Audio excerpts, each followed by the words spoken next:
One of the most effective and subtle ways you can fish with a nymph is to use a dry fly for your indicator. We call it a dry dropper. And you just tie on a big, fairly visible, high floating dry fly. You tie a piece of tippet on the bend of that hook and you put a nymph underneath it. Now you have to be careful, you can't use a super heavy nymph because it'll drown the dry fly. And this kind of thing works better usually when there's a bit of a hatch going on, there might be a few fish rising, but when you know the fish are looking up at the surface or they're more active, it doesn't work that well in super cold water where you know the fish are glued to the bottom.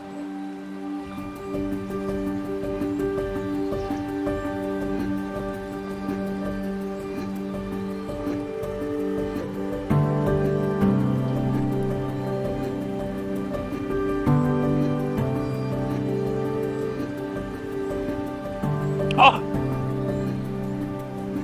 I was hung up, and the fish ate it while I was hung up.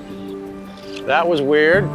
I was hung up on a branch, and I tried to tug it loose, and I got it loose, and there was a fish on the end that ate the nymph.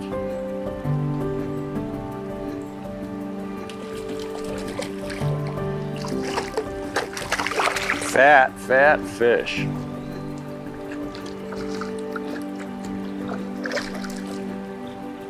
Wow, that fish has got some girth on him.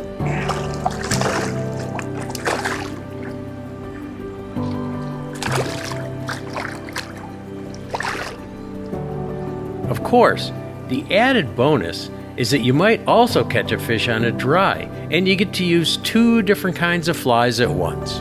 Best dry flies to use on this are highly visible foam-bodied dries. One of my favorites is the CHUBBY CHERNOBYL. It combines a foam body with a highly visible yarn wing, which shows up well on the water and sheds water with a single false cast. But any heavily hackled or foam-bodied dry fly with a hair or yarn wing, like a stimulator or a hopper pattern, will work. Parachutes are also good in larger sizes.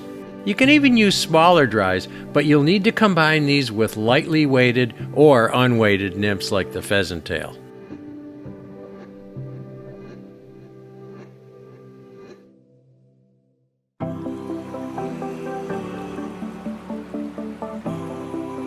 It's always great when things come together. When you get the fly, the rigging, and the drift right, you'll do well, of course, if you're fishing over trout. That's a Hollywood. Is it a cutthroat? On the big nymph again. That's a pretty fish.